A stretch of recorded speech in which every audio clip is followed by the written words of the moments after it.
do you think this is? Right in Madison Square Garden, USA. And this is Fritz Kuhn, leader of a German-American Bund, hiding behind the American flag, but taking his orders from Berlin and copying the methods of Berlin. Berchtesgaden Garden still walked. Right here in America, the evil spirits of these ghosts still haunt us, wearing many guises as they continue with Hitler's aims and purposes, spreading the violent propaganda of race hatred and violence. And the seeds spread by these disordered minds, unfortunately, are taking root in many fanatical brains. Like Hitler's gang, they thrive on persecution, hatred, and violence. They hope for a disillusioned America so that they may set up their own Messiah, just as Hitler was set up out of internal conflict and anxiety to breed race hatred and violence.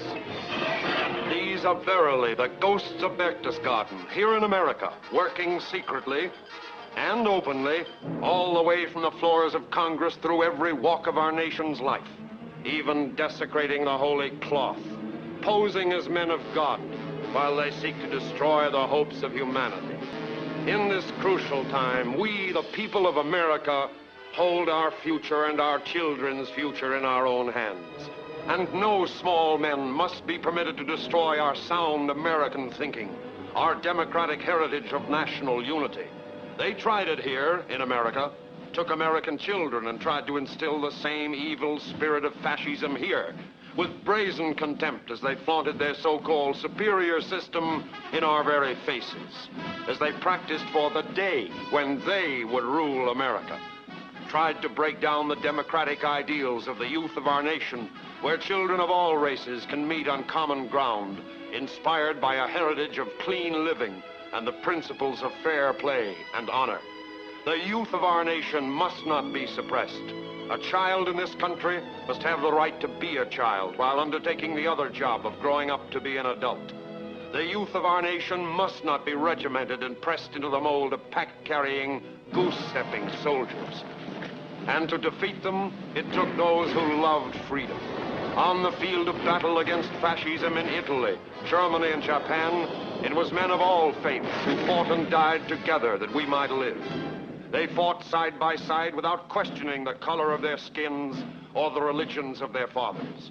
And it's not enough that the representatives of the united world of tomorrow be dedicated to the task of making good the sacrifices of free men who hope to build a better world. The people themselves must stand by these leaders. We must so earnestly desire peace that we will not only demand it, but work for it incessantly. Then only, out of the solemn hours of deliberation, will be created a sound and practical international unity dedicated to the ideals of freedom, greatness, and security for all. A heritage that shall be guaranteed for the sons and daughters of the men, living and dead, who so truly earn the fruits their children are entitled to reap in the united world of tomorrow, the world of lasting freedom between all nations.